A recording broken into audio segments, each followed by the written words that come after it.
Hey everybody, what's going on? Club Condo is back here for episode number 4 of Survivor 47, and very excited to be back here with my co-host of Club Condo. It's Chappell. Chappell, how are you?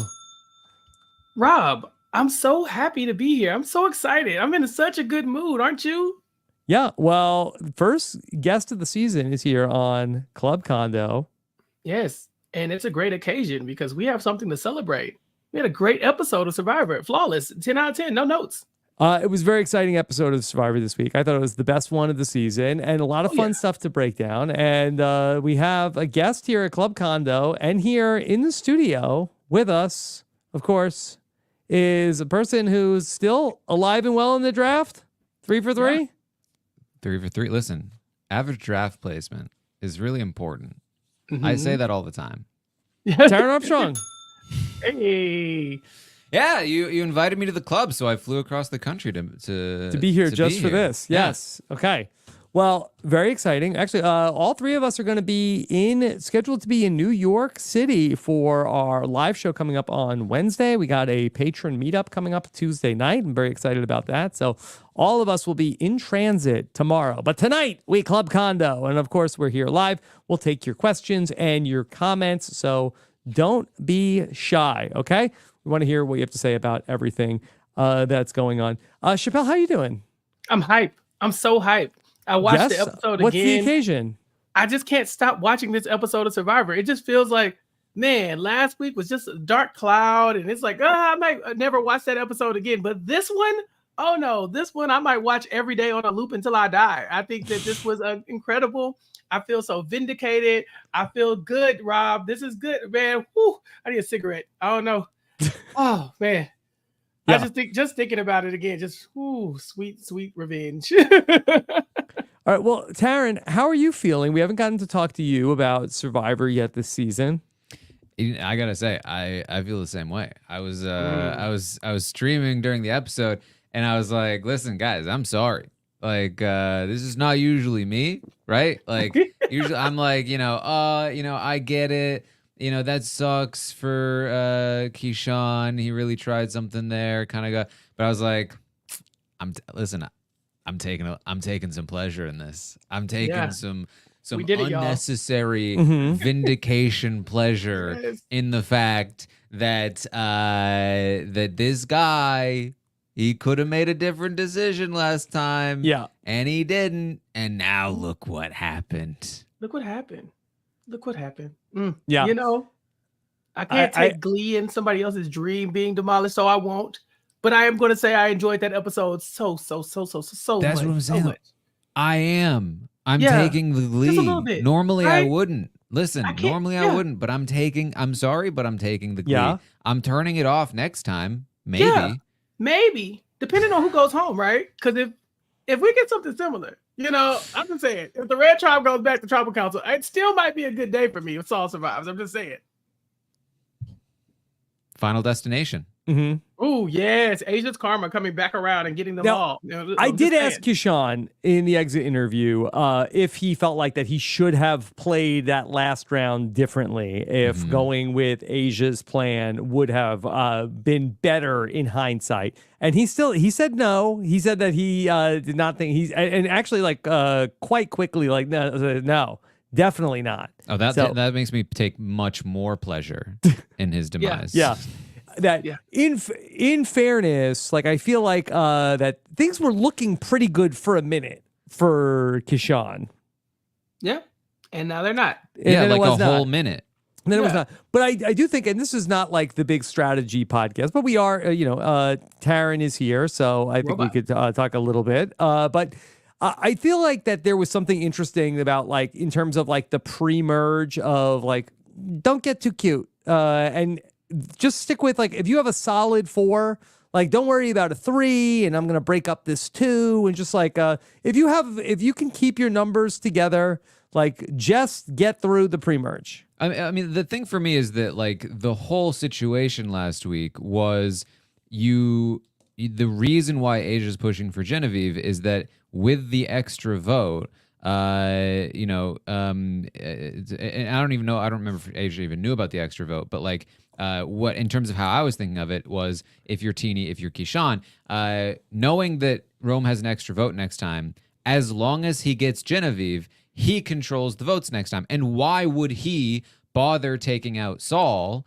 when he can split up another duo if he's thinking strategically about the future of that tribe? And to be fair, he wasn't at first, but like, and I understand that Kishan maybe thought that he had Genevieve, but why would you think you have Genevieve? Like, why would you think that's going to be locked in? You always need to play the numbers. You always need to play in a position where you're going to have the more likely chance to hold the power. And letting somebody stay with an extra vote, with the idol that he had at the time, like it's too risky. You defang that one. You work on the next one. And I can tell you what he said was that he was feeling like that he had a 3 with Teeny and Genevieve, and he felt like that he was like preserving that 3 rather than losing Genevieve at that previous vote. But the 3 didn't. That's just a misread. That's just a misread. You didn't have Genevieve. The 3 didn't help because it turns out that Genevieve is naughty, naughty, naughty, naughty. Yeah, she's naughty, naughty. An A-type bossy woman is what she calls herself. And we'd love to see the emergence of Genevieve here. But I agree with Taran completely. You gave away the power the moment you said, okay, Genevieve can stay. You get rid of Genevieve, then Rome's still a vote is basically neutralized because Asia and Saul have no incentive to work with Rome at that point. He can still however many votes he wants. Y'all still have the numbers, but you left Genevieve in the game. So now this round, Kishan is trying to take out Genevieve's other number. He wants to be the only person with Teeny in the game and then also bring in Genevieve and also bring in Saul. Why would Genevieve allow you to weaken her at this point? You had the chance to weaken that pair by taking one of them out and you chose not to. So, I mean, sometimes when you do clownery, the clown comes back to bite you. And it did. Okay, let's start with one of the other tribes, okay? I want to start with somewhere where actually the episode started on the Gata tribe. And we got to hear a little bit about some of the freestylings of Survivor Sam. And I didn't know this, that he was a rapper, but everybody sat around as Sam dropped a beat, a track. What would you say? I don't know Some what to words? He was spitting a verse. I don't know if spitting is the right phrase. I think it was spitting. I don't know if verse is the right word. Okay. All right. And so over on Reddit, they put Sam's rap to a beat. Oh, boy. So let me then give this to the person who posted this is Manic Beats. Is this the person who did this? I'm going to play this for you. I want to just make sure that they get the credit. Here, listen to this. Oh, wait, hold on. Let me turn the sound on, and here we go. Yeah, off the top, and you know the bars are silly. Coming for the money, and I'm about to make a milli on Survivor. Yeah, with the Gata. Yeah, you know I'm coming so hot, and I wanna. I hope you listening. Gotta clean it up like some Listerine. I come hard, everybody know it. When I come through, I don't even show it. What do you think so far? Hey, man, look, in the real time with no beat, no music behind it, I was like, Sam, please stop. Put down the mic, grab an eraser, all that kind of stuff. But with the beat chopped up and slopped up like that, super. I like the effects, Sarah, and I don't know. Listen, I've never thought of this before. They've invented auto-tune for singing, but I haven't heard people retime their lyrics for rapping so that you actually hold a good beat. Slowed it down. Yeah. Yeah. What do you think about the lyrics, Chappell? So much to be left to the imagination there, but he was freestyling. It was off the dome. You know what I'm saying? Like, I'm not expecting him to be a lyrical genius. He hasn't eaten in a few days. It's subtitled, so I can give it to you. Okay, so yeah, please. Yes, all right. So it's off the top, and the bars is silly. Okay. Coming for the money, and I'm about to make a milli. Taran, look how happy Annika is during this. Annika is like... Yeah, let me give you the face. Yeah. Oh, they were eating it I up. think Annika is making faces like MJ is in the final 2 with Chelsea. She's like thrilled Couldn't be happier. to be here. Couldn't be happier to be listening to Sam rapping. Yeah. On Survivor. Yeah, I'm with the gotta.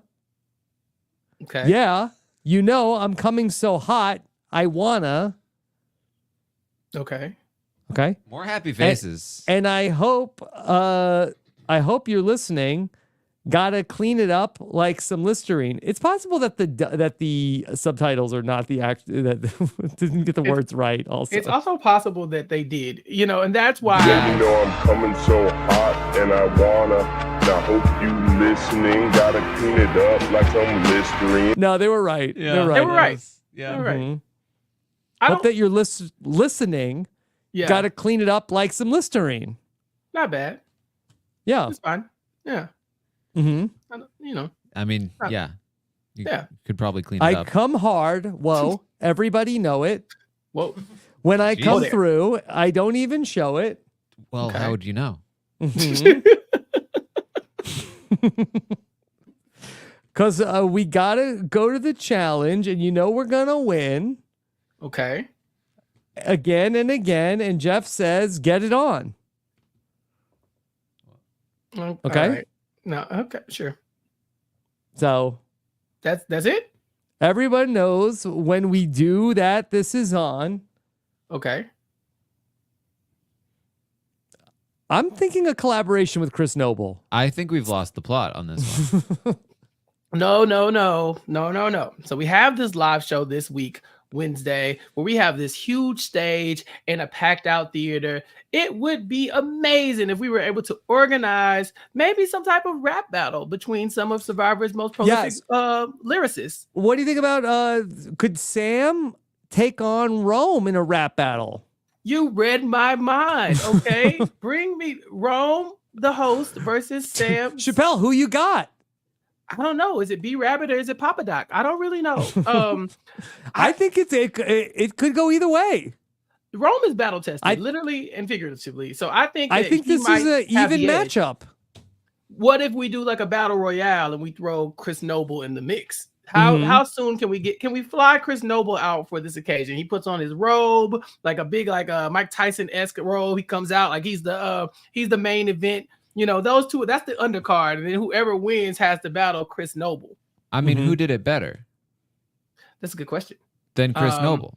Yeah, Chris Noble had like a produced rap video. Although Wendell just did not like it when he was rapping. I feel like that Chris Noble, I don't know if we saw him rapping so much on the island. Oh, he did. Put Yeah, the that mic was a thing. down, bro. Yeah. That was a thing. We saw tons of clips Stop of Chris rapping. Noble rapping. You're trash. Grab a pencil. Use an eraser. Wendell. Sometimes Wendell is the gift that keeps on giving, I would say. Yeah. Yeah. So we haven't. I have to listen to the Purple Pants podcast to see if Wendell weighed in on Sam's rap. I would love to see that as well. I think Wendell has been known for calling out bad rappers in the past. I'm not saying that Sam did a poor job, but I definitely want to know if Wendell thinks that it passes the Wendell test. Where it falls on the Wendell scale of like B Rabbit to Papa Doc. Sydney says he did weigh in. What did he say? Oh yes. What was the review? The chat is saying that a lot of he did. He told him to put the mic down, bro. Okay, he got up. Put the mic down, bro. Luckily, we already had the clip. Yeah, we know exactly how he sounds saying that. Rapping on reality television, from the dawn of Big Brother, when Mike Boogie did it,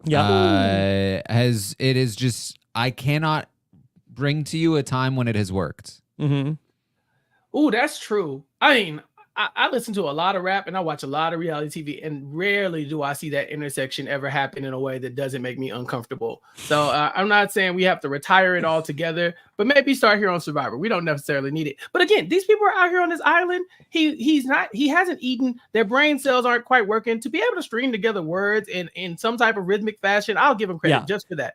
And I'll also give him credit for he impressed the crowd that he was with because we didn't get any confessionals of like, oh my God, bro. Like, Sam, stop rapping. Enough. Everybody, they were really into it. Yeah. If anything, Annika's probably like, keep rapping. Put a target on your back. Listen, he's a man of many talents. He's a glue guy. He's got a metaphor for every single episode, and now he's bringing in raps. Maybe next time he'll be, singing gospel. Yeah, oh man, I would love to see it. I would love to see it. I told y'all I like Sam. Sam was my first pick in the draft, I believe, and I stand by it. I think he's doing pretty well. I'm really hoping that he figures out this situation on the Yellow Tribe because it's a little messy over there. But I haven't been displeased at anything prior to the rapping. Now, the rapping does make me take pause. I am going to have to sit with that for a little bit. Do I have some regrets? Maybe just one. But aside from that, everything else has been pretty on the level with Sam. He's doing a good job this season. Okay. So for Sam and Sierra, okay, very clear. They are not a showmance. They are not a showmance. Yeah. It's not, Taran, it is not. Yeah, right. They're not in a showmance. No, they are. They're not. They're just. They're not a showmance. They're a relationship. They are an alliance relationship. That's the it. alliance relationship showmance. Wait, I thought Sierra compared them to an old married couple. Well, that's the thing. So, which is it? Are we a showmance or not? Sam and I are just completely bumping heads right now. We might need Survivor's alliance therapy at this point because we're just going back and forth, and I'm like, this is too early in the game to be bickering like a freaking old married couple. Yeah. Boy, they really skipped from like the honeymoon stage to old married couple. And I mean, listen, Rob, there were some things in between. There was some bumping. There was some going back and forth. Yeah, definitely bumping heads. They are not in a showmance. No. Yeah, which they of course have to clarify for everyone else. It's weird because in a way, you're not in a showmance. She knows she's not in a showmance. Together, y'all are not in a showmance. But if everybody else thinks y'all are in a showmance, aren't y'all basically in a showmance? Like, why do all the other people on various other tribes think y'all are in a showmance? What are y'all doing exactly that's making them feel this way? I feel like if you're in a position where in a confessional you have to be like, to my girlfriend / fiance / I don't remember what it was, I am definitely not in a relationship. I am not in a showmance with this person. I feel like the act of saying that it's already too far. No, like surely if you're in a relationship with somebody where they're your fiance, I would not be allowed to come home at the point that I have to give a confessional that I'm not in a showmance with somebody. It should be blatantly obvious that you're not. You shouldn't be saying that you're not. Yeah. Yeah. And again, they are not. They are not. Yeah, they're definitely not. Let the record show they are not. Yeah. We're not even insinuating that they are. We're just trying to figure out what exactly is going on out here, why people think y'all do. I think the assumption is that they're both blonde and they stand near each other, so they must be in a relationship. Well, it would be like if Jeff Probst was like, I just want to make it clear, we are not murdering people when we vote them out. No. Just to make that very clear, we are definitely that is not what's happening here. Anyone. Yeah. That's what Manu Bennett needs to say on the summit, Taran. He needs to step in. No, they can't say that legally because they are. Because they actually killed a guy. But I will say that if my real life showmance was on the island with me and I said, hey, I want to keep baby Andy, I suspect my real life showmance would also say, no, I want to get rid of baby Andy. Why don't you listen to me? Sometimes you got to get rid of the baby. It'll save the relationship. Maybe the baby doesn't have good vibes. Rob is taking notes, by the way. Yeah. Look. I was just saying, other people could take care of the baby Andy in these situations. You don't have to. We have a system for that. Yeah. Okay. Yeah. Also, Sam talked about Andy this week. Andy lost his shot in the dark and compared him to a TV character that I used to talk about quite a bit. Andy's kind of like Survivor George Costanza. He can't get out of his own way. I just tore my underwear. On like a, oh my God. Yeah, it's like gaping right now. It's like gaping right now. Baby Andy, goddamn. I forgot. forgot he said that. Next episode, baby Andy. I am not in a showman's. Yeah. This is why he needs a diaper. On this island. I ripped my pants and it's gaping right now. I was like, what? Well, both of those, that sound like two separate, unrelated sentences. Like, I ripped my pants and also something else is gaping. Yeah. Why? We don't need to know. I don't need to know. Alligaping. Okay. Then Not the we also have Everything Andy does, he should do the exact opposite of whatever he thinks is the right thing to do. okay. He should do the opposite. Yeah. So if he's gaping, he should clench. But Squeeze. okay, now Taran, are you a Seinfeld person? I watched Seinfeld, yeah. Yeah. Andy is not George Costanza. No, I don't think so. That Is he he Kramer? right now, he's Kramer. Yeah, he's more of a Kramer. He's bringing wacky next door neighbor energy to this tribe. Yeah, he's walking in the door. He's Yeah. like, I ripped my underpants. Yeah. And it's gaping It's right gaping now. right now. It's Giddy up. gaping. Yeah.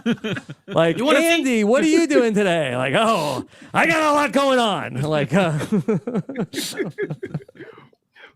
yeah. I think that maybe, if anything, John Lovett was George. They voted out Yeah. George. Yeah, that's true. Okay, so do the rest of the cast. Who else do we have? Who's the Elaine here? So Sam is George, and then Sierra's Elaine. They used to date. Now they don't date anymore. They're not a couple. They were never a couple. Mm-hmm. They went inside. They did the thing. They came out. They just had to do something, Mhm. This is not a couple. They're not a relationship. They're just an And alliance. unfortunately, Annika and Rachel are on a different show. Damn. Yeah. I guess So Rachel's Annika is girlfriend. kind of the Newman to Sam's Jerry.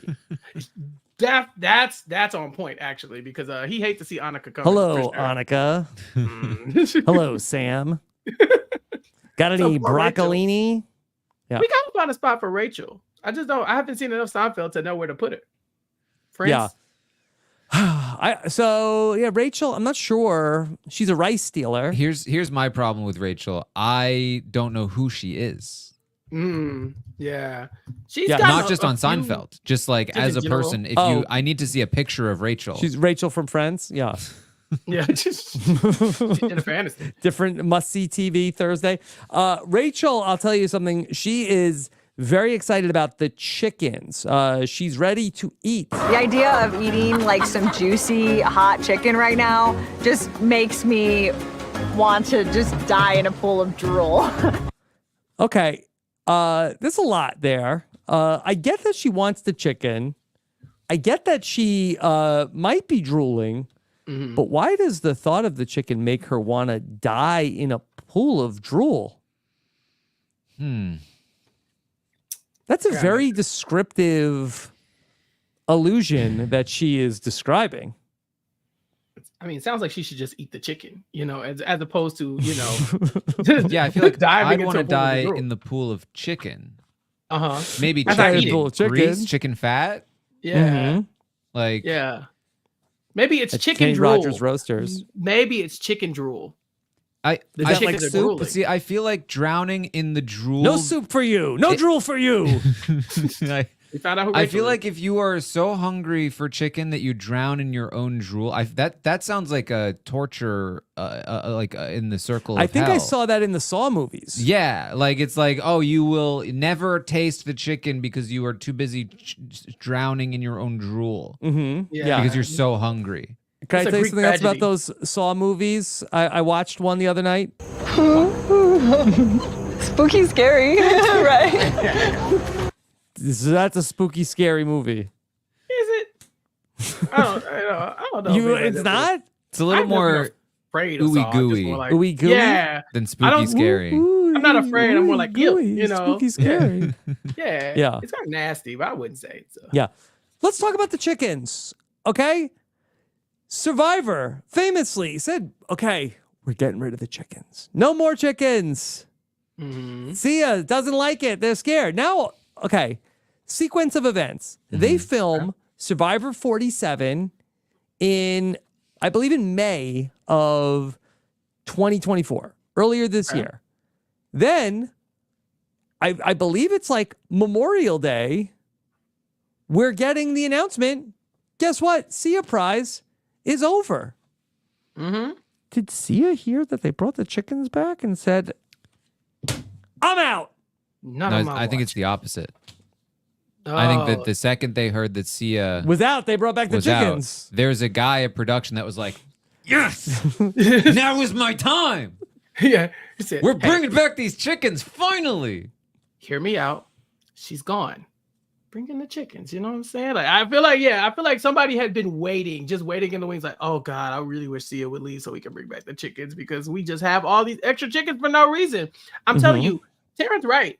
The Survivor 46, they ran off Sia. They were off-putting, according to several tweets from Andy Harris. Yeah. And so because of that, I think Sia's gone. And now the chickens are back. And honestly, but just in terms of like when the Sia Award was announced that it was over, and also like the day that this actually happened, like is very close.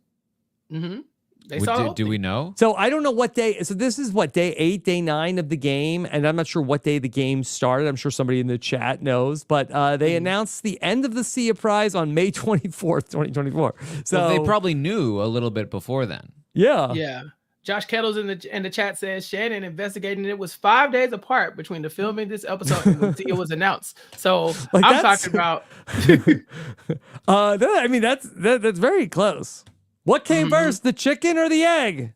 And sadly here, Sierra would have been a prime candidate for the Sia Award because she's the one. She's like, I love chickens. I would never let a chicken die in front of me. I drink wine and feed chickens for fun. Are you crazy? She's talking directly to Sia, and she has no clue that Sia is out. She's like, girl, you're going to have to do this on your own. I mean, is it fair to say that it's Sia's fault that there are chickens on this season?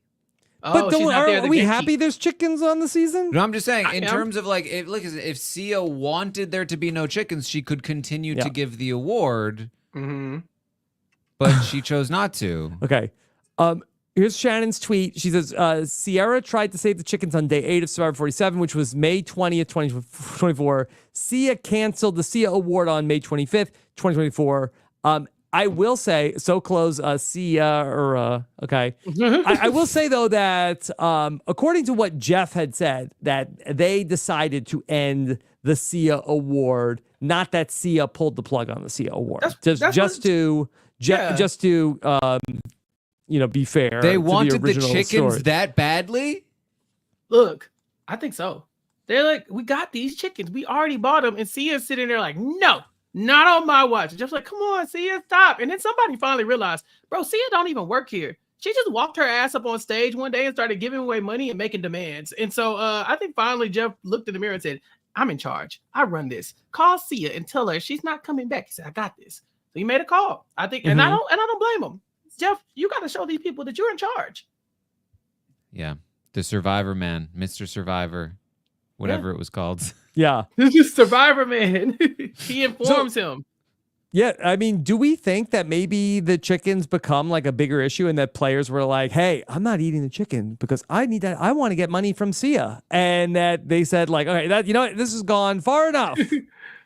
You get one confessional. Cancel the Sia Award. Yeah, I'm gonna need that Sia money. So these chickens going. I'm protect these chickens with my life. And Jeff was like, not to imply that Sierra didn't want to eat the chickens because of the Sia Award, but do you feel like that? I mean, we wondered last season if Banu was doing things to try to get the Sia Award. And did he get the Sia Award? Because I don't. They ended it. Oh yeah, she was like, not today.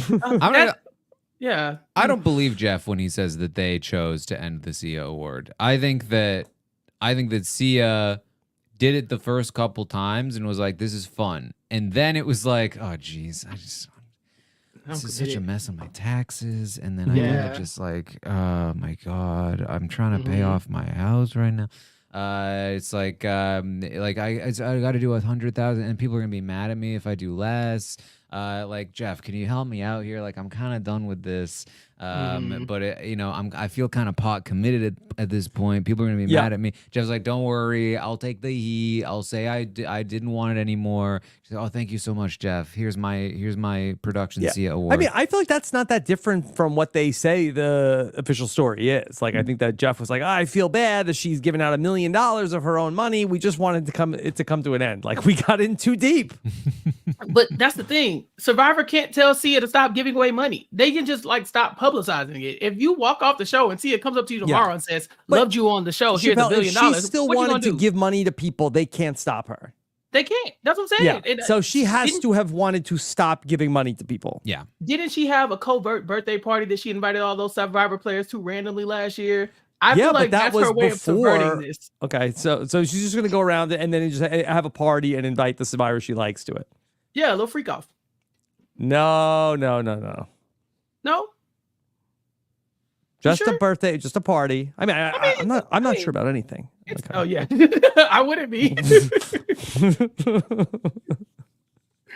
So, all right, but the chickens are back, and we're happy. I would be so annoyed by this.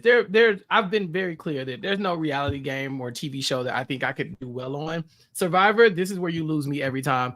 I be hungry, and you cannot tell me that we're gonna have chickens walking around that you want me to love and care for. Like, go get the chicken, Chappell. If I catch the chicken's dead. I'm gonna be like, oh, I don't know what happened. I tripped and fell and broke its neck, and then cut it up, and then ripped the feathers off, and then boiled it. I don't know what. My bad, So I don't know. I'm with Sam on this one. Eat the chickens. Eat the chickens. Yeah.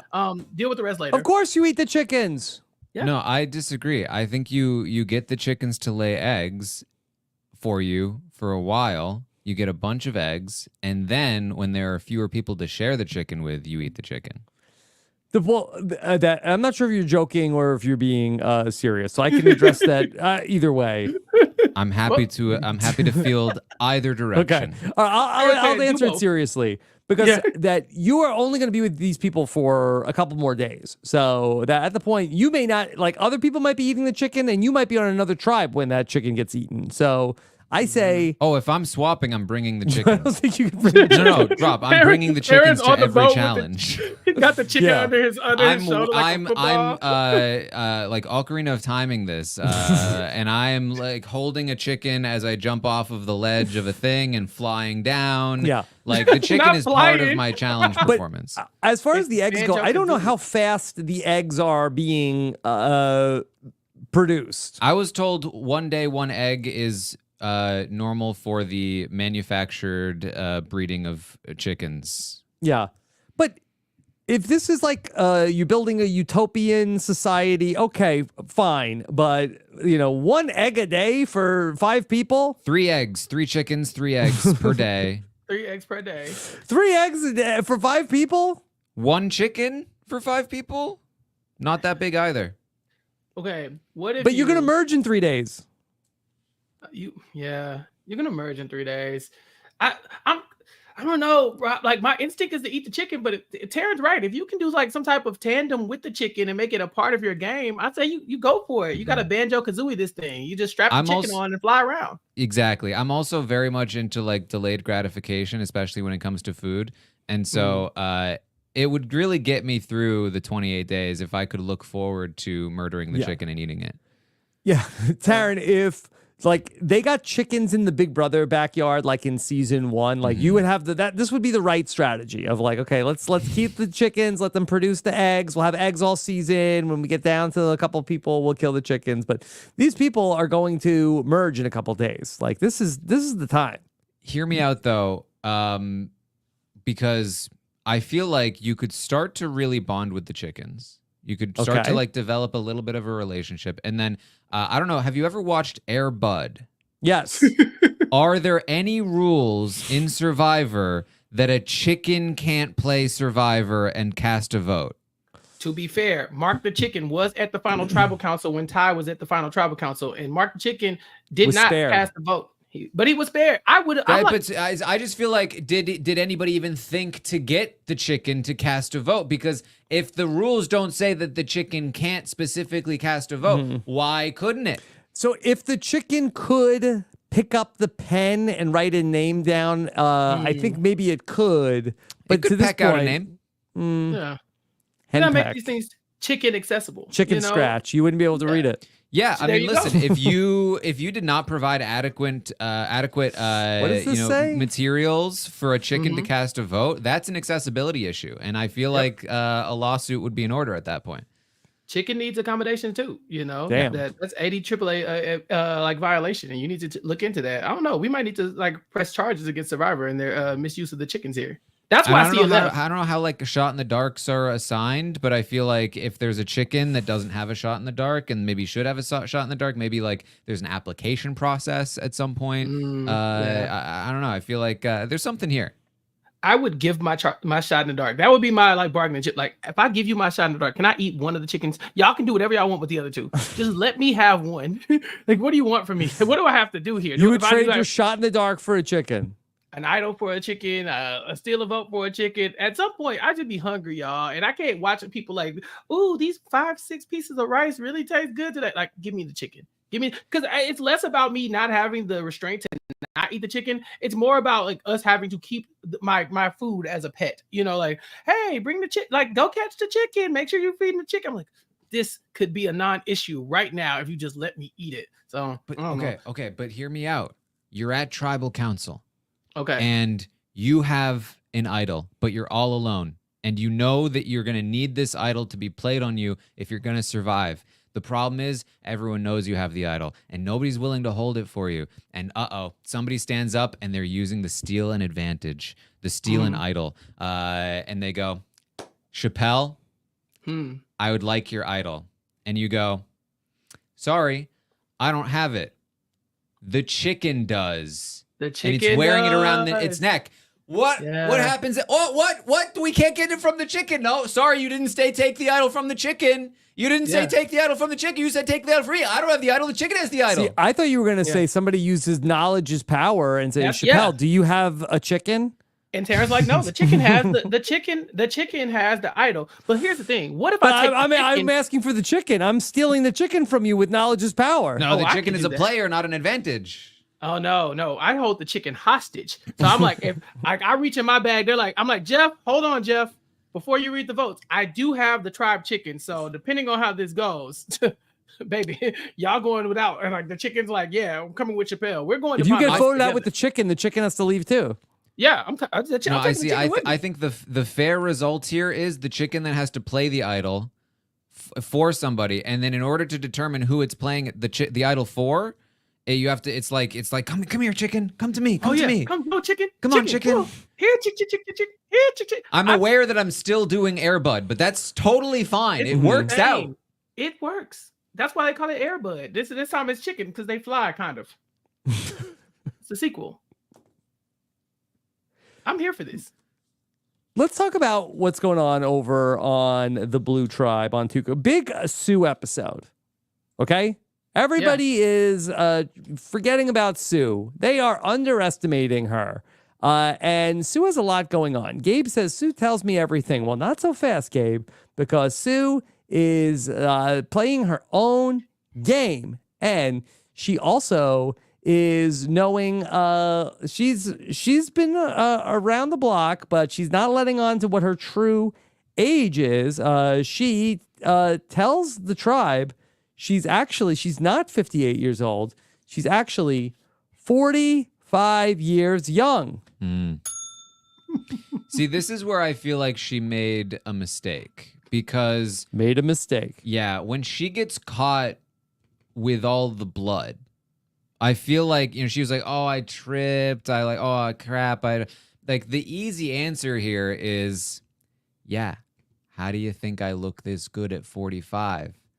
I gotta do blood a sacrifice? little bit. I gotta do a little bit of, the blood of the children. It's oh my God. Listen, I don't like to talk about it. Can we keep this off camera? No. What if she sacrifices a chicken to do it though? What if that's what she sacrificed? Remember how that worked out in Guatemala, Chappell? Oh, it didn't work. Not great. Not great. Okay, so let me play this clip. This is Sue talking about her age with Kyle. Hey, Kyle, do you know I'm actually, don't I look good for my age? Can you believe I'm 45? How old are you, Sue? 45. Damn. Really? Yeah. That's awesome. If the good Lord's willing, that leaves a lot of time. I don't need to. Hey, if the good Lord is willing, 45. That's not. You still have time left. That leaves a lot of time. That leaves a lot of time left. Ooh, man, if the good Lord say it, If the good Lord lets you. It's like Kyle already had a response prepared and just wasn't expecting her to say 45. Because just seconds before, he's like, yeah, because you're like a grandma, right? Like you're a granny. They're not like these other grandmas that are like sitting at home smoking cigarettes and watching The Price is Right. Like you're a granny. And she goes, I'm 45. Oh, well, you lived a long life, granny. Yep. And she's 45. Need a wheelchair around or need a cane or need, I can just do it all. So. She doesn't need a wheelchair. She's, look, just because I'm 45, I do not need a wheelchair. I do not need a cane. It's honestly inspiring. It is. It's giving the same energy as I'm definitely 45. I'm not in a relationship. I don't need a wheelchair. I don't need a cane. I'm 45 years old. I promise you nothing. I have grandkids, but I was a teen mom and my kids were teen moms as well. And so like the math works out. Don't think about it. Don't think about it. This is insane. This is one of the worst lies I've seen on Survivor, just because it's like they had already assumed that you were someone's grandma and were comparing you to old people who sit at home and watch like Matlock, the original Matlock, not the new one. And so like for you to be like, oh yeah, but I'm 45, I was like, hey, maybe it's a little bit closer to your actual age. I'm not saying that, saying that she doesn't look like she could be in her 40s, but 45 was a big jump. What is that, like 9 year difference between her actual age? I think it's 13. I think she's 58. Oh, is it 13? Oh, she's 58? Yeah. Oh, yeah. Woo, yeah, that's a big one. That's a big one. Bowie Jane who? Listen, I love when people lie about their age on shows like this because it's the easiest lie to not be called out on. Because who's gonna, like, if somebody says to you, Chappell, if I said to you, like, yeah, I'm 18. I'd be like, you'd be like, yeah, like, sure. Okay. What could I possibly do, Card? What can you say? You can't be like, no, you're not, dude. Like, no, but Taran, you watched a lot of the live feeds. What would Miss Felicia had said in this situation where Sue is saying that she is 45 years old? She would have said, that's fantastic for you, and then run off to Suri and been like, can you believe what Sue just tried to tell me? She is not 45. You know what? I bet she does use a wheelchair. I bet she does. Do you see the way she walks? She uses a wheelchair. Sari and Felicia had convinced themselves that Bowie Jane was older than both of them. They were like, that girl, she at least 60, 67, 70, 80, 90. I was like, Sari, calm down. There's a really funny scene in this season 1 of The Traitors, I think, where Larsa Pippen talks about her age, and Sandra goes, damn, I thought she was at least 20 to 30 years older than me. Sandra. 20 years is crazy. Oh man, we'll see if Sue gets away with it, because she's getting away with a lot, because then she finds Beware Advantage, and Beware Advantage, she has to go. She cuts down the vine, and down from the treetops comes a bucket of blood. Spooky, scary, right? Just in time for spooky season. I'm pretty sure I've seen a few horror movies with this premise of like they're out in the woods, one of them comes back with blood on them, and they're like, nah, I just tripped and fell. I bit the back of my tongue. I definitely didn't murder somebody. Don't look at the blood. He's like, why is it on your face? Babe, I didn't murder anybody on Survivor. I would like to make it very clear that I only would not murder you. She said, she said, why do you have blood on your face? Huh? What? Blood? Why do you have it on your face? What? Oh. Yeah, it's in your hair, huh? What? Yeah, on your hands? Wait a minute, what? Oh, are you sure? Because I'm pretty sure I washed it off, but I guess if you're saying I mean, I believe you. It's not like I'm calling you crazy, but I mean, you might be. I don't know. 6 seconds before we hear Sue saying, "Yep, I got rid of the evidence, and I definitely got away with this. 100%. Nobody will ever know that this happened." Meanwhile, she's covered in blood. It's on her chin, in her hair. Ma'am, what? So at first I was like, oh man, she got by the fact that she has no mirror. Obviously, you can't see underneath your own chin. Oh man, what? I can understand. Oh, it's also in her hair. Okay, yeah, I guess it's kind of hard to see her hair too. Oh, it's also still in her hands. Yeah, I guess I guess she just didn't. Yeah, she just didn't clean it up. And then the camera pans to Sue, like hiding her hand behind the well. She's talking to him like, "Yeah, I'm not hiding anything. What are you talking about? No, everything's normal. No, don't look at my chin. Not my hair. No, don't look at my hair. It's fine. It's fine." It's like Shakespearean. It's beautiful. Rob, yeah. I feel like the move here is to just ignore the paint. When you grab it, get the hell out of there. Run away. And to be like, you walk up with everybody else shocked. Oh, where did this paint come from? But to feel like you have to clean the foliage. Clean the jungle. Right. She's like, I gotta hide this. Do you? Man, bro, Gabe is crazy. He must have, bro, I bet he was in that paint. I think I saw some paint on Gabe's hand. Did you see that? Bro, you could have done anything, but trying to sweep the jungle floor is wild. Well, I thought a good move for her would have been to fall down and be like, "I'm hurt. Oh, I'm hurt. Ah! Medic. Help me." They thought something had happened. They were like, "Why is the machete here? Why is she bleeding?" "I bit the back of my tongue," is what she said. I was like, "How did you do that? Why why is it in your hair?" See, I think you just come up with a story about like a bear or something. You're just like, yeah, I'm pretty sure I saw a bear. It's because you start at the camp. You start at the camp and you're just like, oh man, I thought I saw a bear. That's crazy, right? Like there's not like bears out here. And then somebody stumbles upon a huge splatter of blood. And they come back. They're like, I just saw a bunch of red. I think it might have been blood. Oh my God, do you think it was the bear that I saw? Mm-hmm. No way. No, you're lying. There's no blood. There's definitely no blood. There's definitely a bear, but there's no blood. And then you walk out and you see oh my God, there's actually blood here. Guys, are we safe? Should we be playing this game? I don't know, guys. Should we maybe quit? Now, had it happened on the Yellow Tribe that there was the opportunity to murder one of the chickens. Yep.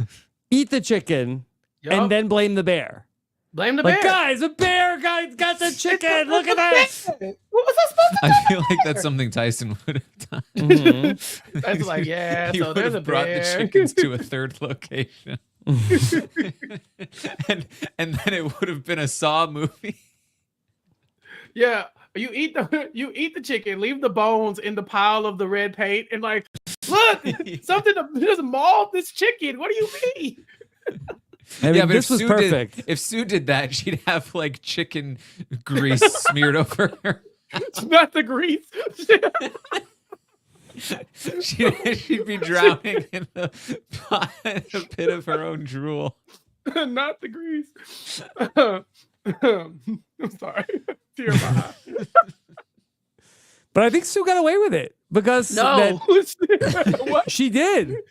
She was literally caught red-handed. She literally was, but Chappelle, I think that we didn't get one confessional from Tiana. It's like, hey, Sue's up to something. We got 3 confessionals from Tiana saying that. She said, I don't trust Sue. I don't know what Sue's going on, but I got to keep an eye on her because I just caught her with red paint all over her face. Tiana said that directly to us. Did she say that? Okay. She said it directly. It's been a couple days. I don't know. She said, and I don't think she's 45 either. I don't know. Something about this lady. And I would have got away with it if it wasn't for you damn meddling kids. So you're never catching me questioning somebody's age. No. All right.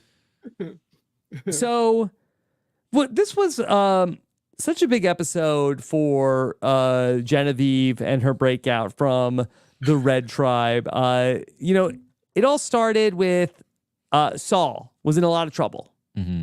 Saul was looking like that he was potentially the next person to go.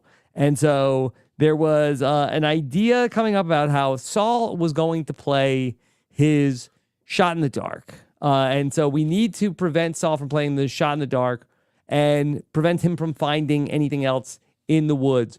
Rome became the enforcer to try to stop Saul from finding anything.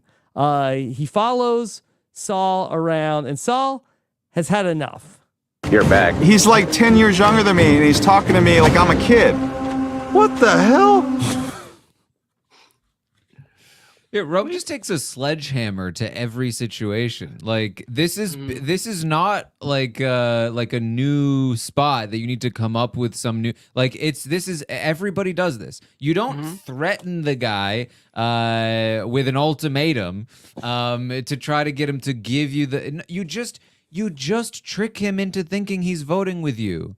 That's it. Like somebody goes to him like Kishan and they say, hey, so we're actually voting Rome and we need your vote. And then he's like, okay, now I have to do a cost benefit analysis of should I play it or should I try to vote with them and hope that it works? And most of the time they vote with you because they're hoping that it works. And on the off chance that they don't, you still only have a 1 in 6 shot of that working out. So like, it's just that simple.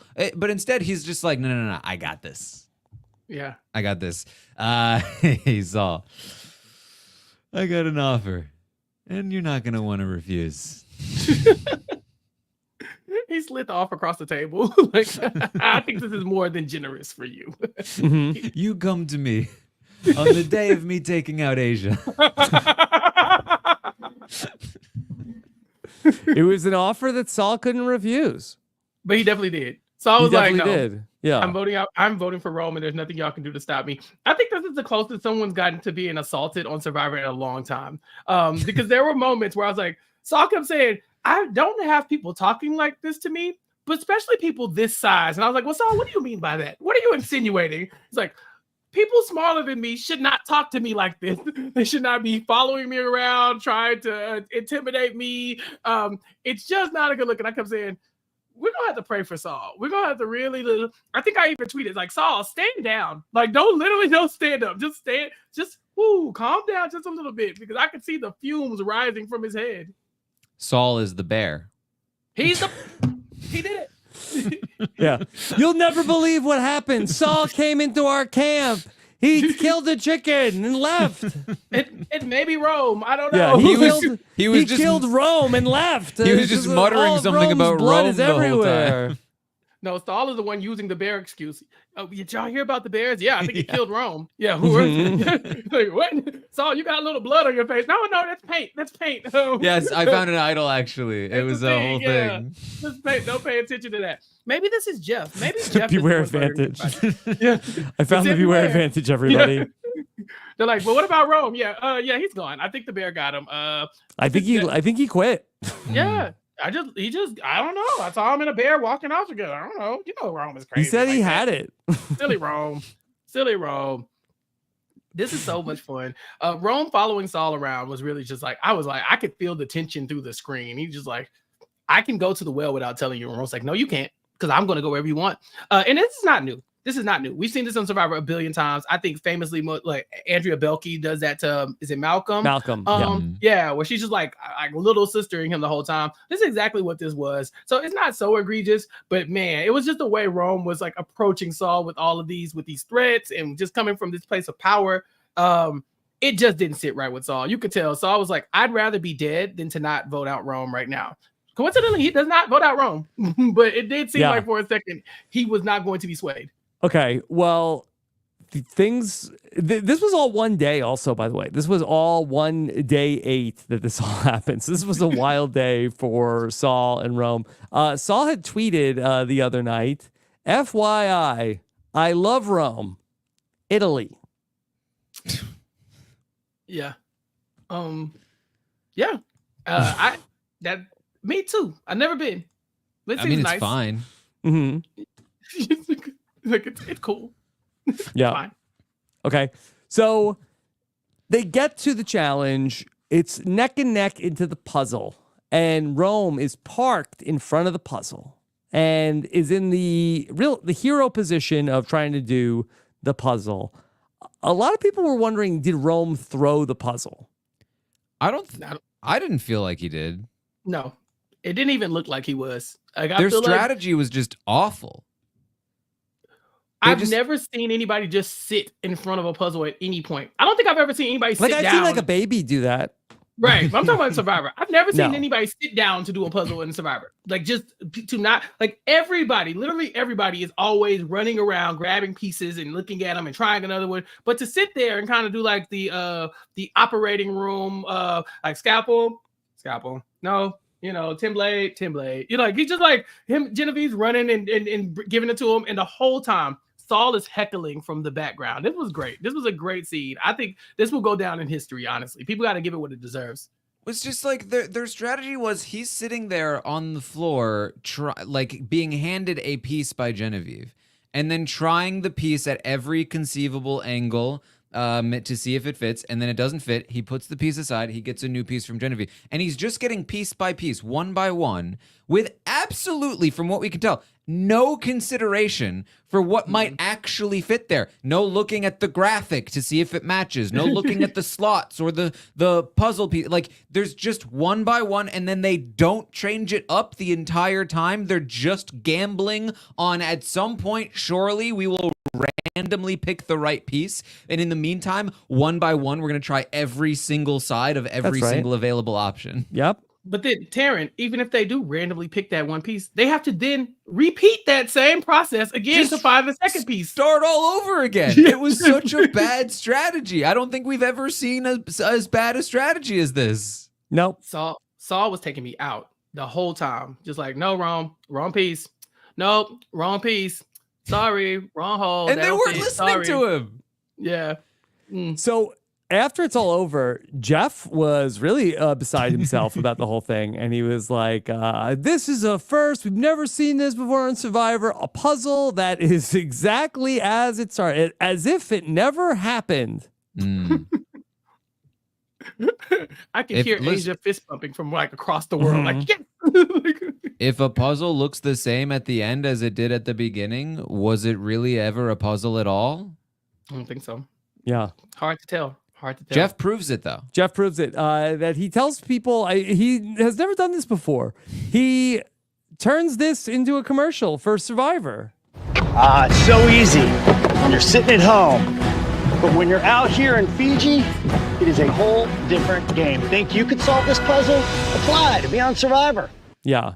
I mean, is that part of the how they trick you of like, it's so easy when you're sitting at home, you think you could sit here on Survivor and do it, but it's just like you shouldn't sit and do a puzzle. It's just like those mobile ads where it's like it's a really easy puzzle, but then they have somebody like doing it but screwing up. So you're like, no, I can do it. Except Jeff is the guy. Is that what Anthony's been doing? That is what Anthony's been doing. He was very upset that he couldn't complete the ad puzzle the other night. But Jeff is just like, nah, you think this is easy? It's actually way harder when you're out here. Here's an example. Oh, whoops, I just got it. Oops. Oh, well, I guess I'm just that good at puzzles. Yeah, and someone's sitting at home. Yeah, someone's sitting at home like, I think I should get off the couch. I think I can do this. You know, I think this is like the best like Survivor recruitment video ever. You know, it's like, look at these people. They can't even find one piece. Even you could do it. And then Jeff does it. You're like, dang, I think I could have done that. I think I got that. By the way, those ad games, that's the biggest scam ever. I hate it so much. Because why do you show the coolest looking game that you're like, yeah, I can do this game. I can play this game for hours. Then you click it and they just give you some totally different game. That's what we're trying to explain to my 9-year-old has that he's like he has this like a word game, but he's really just playing the word game to get to the fake ads in between the rounds of the word game. And then he's like, I love this game. I want to buy this game. I'm like, the game's not real. It's not real. What he does is because I've never actually seen somebody do this before, so I didn't know it worked like this. But he will go and start playing the ad game, and then it'll bring up at some point randomly. It'll bring up the App Store page, and he'll be like, "No," and he'll cancel it, and he'll pull it down, and then he'll keep playing the game, and he'll be able to, and then it'll come up again. He's like, "No." And then he'll go back to playing the ad game, and then it'll come up again. He's like, I said no. and then he finishes the game once. It happened once, and then another one, it just didn't let him finish. It just there was one thing left, and he couldn't finish it because it just kept bringing up the App Store, and he was very frustrated. Think you've got what it takes to beat this app game? Buy it. Yeah. Today. It's very Survivor though. So it's to present something that looks way easier and more fun, and then you put somebody on a deserted island and just starve them. Yeah. You know, it's like, all right, maybe this isn't as fun. Maybe Survivor is not fun after all. Okay. So they come back after the challenge, and it's not looking good for Rome, except that we have this one moment where Rome explains to Genevieve that Kishan threw out her name. And then we really get the coming out party for Genevieve. Yeah. This is great. This is great. They could have made this even better had they put like some scary music over it. Because it kind of gave like spooky scary, right?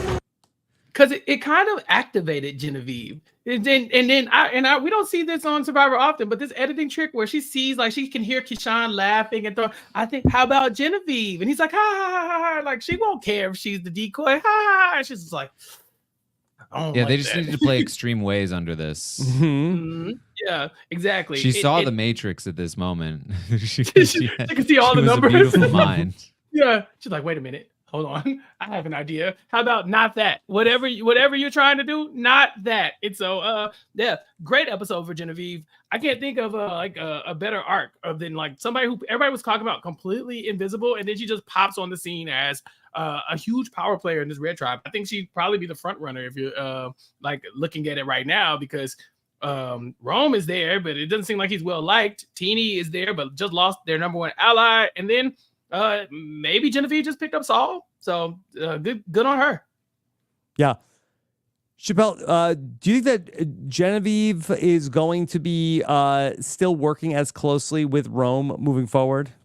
Yeah, why not? You know, right now, as far as Genevieve is concerned, she has Rome as her number one. She just saved Saul from, and so maybe Saul will work with her. And then her and Teeny have always been working together, it seems, if Kishan is correct. But here, I mean, she backstabbed Teeny at best. Now that puts Teeny kind of at the bottom. So, I think Genevieve has no reason to turn on Rome. She could.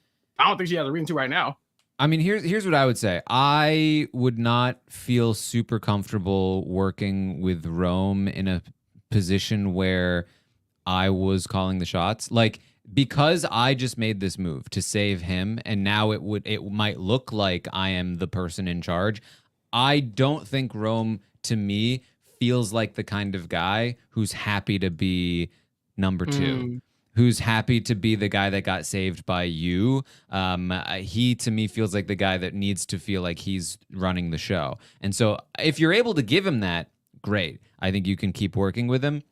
But he's always somebody that I'm going to be worried about is going to like try to pull a fast one, and to topple my leadership. And so he's, I think, worth working with as far as his interests align with yours, and you can use him as a shield in that way. But I think that if Genevieve tries to be like, yeah, I'm top dog, Rome's my guy because he should be loyal to me, I think that's going to backfire.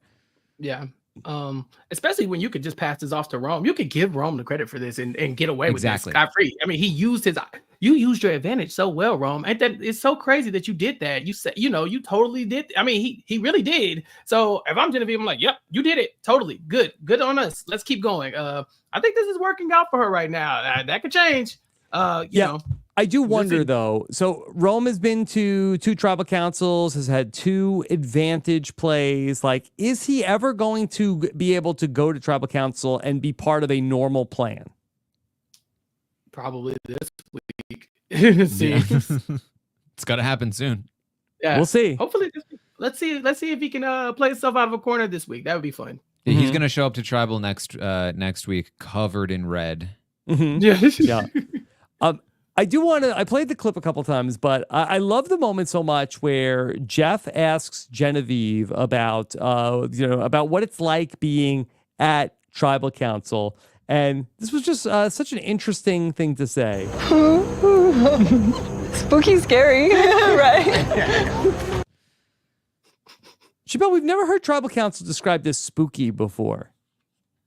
Yeah, spooky is an interesting word for that. But I think Genevieve is just being a really bad liar in this moment. You know, she knows what's about to go down, or I mean, allegedly. I've heard mixed reviews on what exactly is happening here. Maybe it's a live tribal council, maybe it's not. But if she knows that possibly somebody's about to get blindsided, she's just trying to get through the tribal council. Like, yeah, Jeff, that would be nuts. It would be so scary if I was concerned about that kind of stuff. It was spooky. Yeah, whatever. Just let's keep the party going. So I think that's maybe why she said it. Because to me, tribal council has never come off as spooky. Maybe on Ghost Island, but never, I mean, it should be spooky. There's an immortal man standing there saying, "Your fire represents your life, and your comrades are about to and a lot of bones. Snuff it out." He needs to fusion dance with Manu Bennett, and then he's like, "Fire represents your life." It's like, oh my God, Jeffrey. Where's the island's keeper? Don't make me get my knife. You know, it's like, Jeff, calm down. That's a little silly.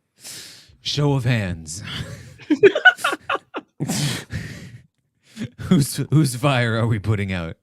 Who's sleeping in the bevy? Everybody just points at Kishan. It's him. All right. Let me bring up a couple other things from social media. This was one that Sam had posted this week. Sam had a question that people were curious about, or what I would love to know your answer. Sam tweeted, "Is Cillian Murphy hot? Am I missing something? Please help." Excuse me, sir? I love that. Am I missing How dare something? you? Like, it's like he walked into a room and a bunch of people were like, "Cillian Murphy, that's the guy." He's like, "What happened? Since when? What did I? Nobody told me nothing." Yeah, he seems fine. I don't know. Taran? Cillian Murphy is an attractive guy. Have you seen his cheekbones? I mean, he's got a crazy jawline too. Like this man. Yeah, I mean, and the chiseled. eyes, dude. Yeah, face is chiseled to the gods. So I guess so. I don't know. How about a rap off between Cillian Murphy and Sam? I wonder if he can rap. That's a good question. Cillian Murphy too is like he doesn't even use a cane or a wheelchair at 45? At 48 years 48. old, which is so impressive. He got a few more years on him, God willing. Yeah. I liked Jessica Chong's reply. "You're forcing me to enter my reply guy era." So like, I don't want to be that guy, but I guess I gotta say something about this. I don't know where it came from. Is Cillian Murphy having a moment? I mean, he's been that guy for a while. He's best actor. Yeah, like did he ever rap on Peaky Blinders? I actually do think he had a band. Oh, I could be wrong. Oh, okay. Well, hold on. Let's get into this. Did he rap in the band? I don't think so. No. In his late teens and early 20s, he sang and played the guitar in several bands. 7 bands? The seven bands. 7. Their most successful one, the Sons of Mr. Green Jeans. Sons of Mr. Green Which they adopted from the Frank Zappa song of the same name. Oh, yeah. So I'm going to say no on the rapping. All right. Well, speaking of music, some other people from Survivor 46 got together recently and posted to X.com. Charlie posts, "Oasis has gotten back together." Here's a clip. Banu. So anyways, here's Wonderwall.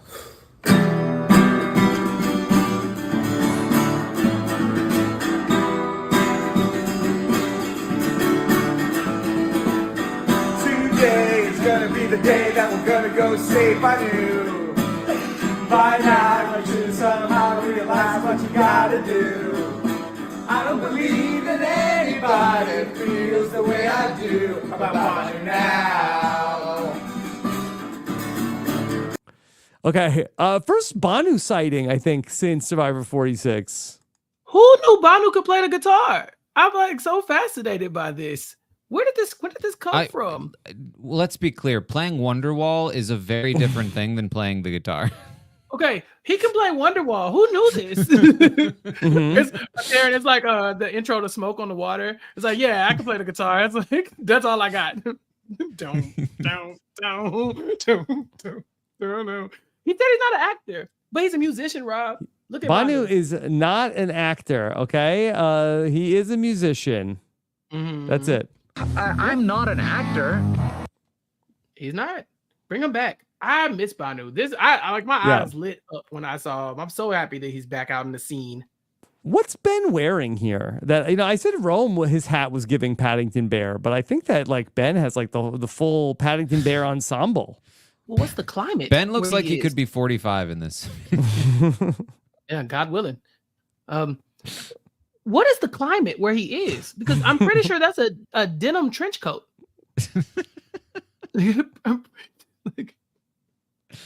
I mean, he looks like a rocker, man. Yeah. Yeah, but is it? He looks like he looks like he could be in Metallica.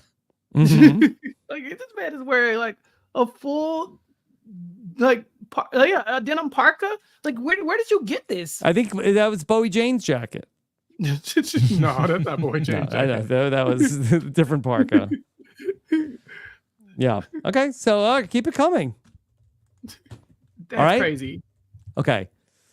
All right, I got another clip about we are safe from the AI revolution over on Reddit. There was a video posted about how AI doesn't know anything about Survivor trivia. Okay, so Jordan Kalish's job is safe for the time for now. Yeah, but how? Okay, like how? All right, yeah. Just wait until Ainsley gets her hands on Survivor. Yeah. Data. I'm like, this is me talking to Jordan's boss. How you can letting this man get away with this, huh? Yeah, how to keep getting away with it. Okay, Yeah. So somebody asked ChatGPT in Survivor All-Stars, who's the first player to be voted out? ChatGPT says, close, but the first player voted out in Survivor All-Stars was actually Amber Burkitch. Tina was from Survivor the Australian Outback. Want to try another question? Okay, sorry, Tina, that's what it answered. Yeah, this is a person who has tasked ChatGPT with providing them with Survivor trivia questions. Oh, okay. They answered the question in Survivor All-Stars was the first person voted. They said Tina, and ChatGPT was like, no, close, poorly but worded no. question. Yeah. Okay. So then they continue. All right. Try another one. Then they argue with ChatGPT. That's not correct. It says, you're right. I apologize for the confusion. The first player voted out in Survivor All-Stars was actually Christina Cha. Would you like to try another question? No, not until you get this one right. We ain't going nowhere. Christina Cha plays roughly 30 seasons later or something like that? 20 seasons 20. later? 20 seasons like, later? Yeah, less than that, yeah. 45, Okay. They say, no, this is also not correct. It says, you're right. Again, my mistake. The first player voted out on Survivor All-Stars was indeed Jenna Lewis. Thank you for your patience. Would you like to try another trivia question?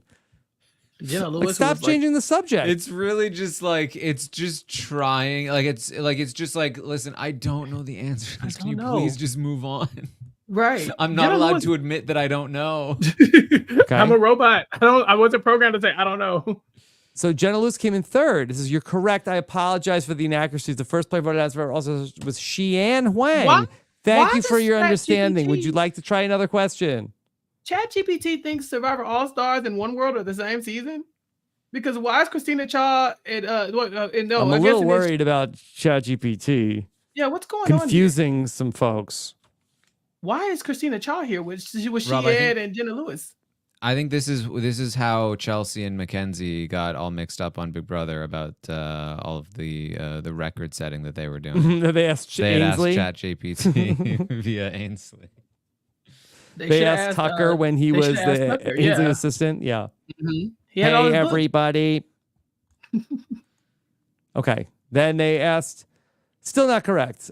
I appreciate your patience. The first contestant voted out of Survivor All-Stars was actually Richard Hatch. Thank you for correcting me. Would you like another question?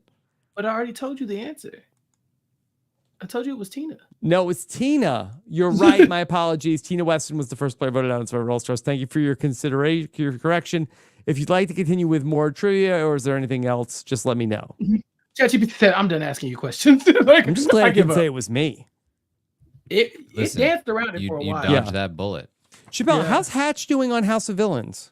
He's fine. Yeah. Not to spoil it or anything, but he seems like he's relatively safe-ish. He didn't really get his way this week in what he wanted to go down, but he's getting situated. I think that there might be some bumping heads between him and Wes throughout the season, just because Wes is like kind of like the current mastermind in these reality TV streets amongst this group, and Richard feels like he's like the OG mastermind. So whenever they have disagreements, I could see it getting tense in the future. I got that. Okay. He's been naked already, though. I mean, no doubt. I think he was naked twice. So he was naked getting out of the car. It was like a gag. But then there was also a moment where he's butt ass naked in the shower, like getting out the shower, but he left the shower door wide open. And poor Safari was just like, "What is happening?" He was very confused by this. So yeah, it's typical Richard. Back to his greatest hits. Yeah. Okay, Chappell. Anything else on your mind from week 4? I did really appreciate Rome going back and apologizing to Saul, and just being like, "Hey, I think Genevieve had to talk to him, and maybe even production was like, hey, we can't keep Saul from killing you, so you need to like." People keep talking about there's a bear on the island. Like, I need you to go apologize. And so he does. He kind of goes hand in hand and is like, "Look, I got a little carried away. My bad." And it turned out to work out for him. I don't really think they needed Saul's vote anyway, but it's still like it's still a better look that he went back. Can they work together? Is there a future for them? I don't think so. No, I don't think so. I think this round here will be this is gonna be a tough round for Rome if they go back to tribal council for sure. I mean, it's up to honestly, it's up to Genevieve what happens. Yeah. Did you see Josh's David after the dentist tweet about Saul when he talked about Rome? Is this real life, bro? This is Survivor, bro. What? Is this real life? No, it's Survivor, bro. Is Josh the only one who could have pulled that reference out and made it make sense? Because I definitely wouldn't have thought about that. Yeah. All right, Taran, anything else on your mind from Survivor this week? No, it's just an exciting episode. Yeah. It was just a lot of fun. I'm really happy we had it. A big twist is coming this week. Oh, yeah. Oh, Taran loves twist. That's why we brought him on this week for Club Condo. He liked the AI arena. Yeah, they're on a roll now. Survivor should do an AI arena. Mm-hmm.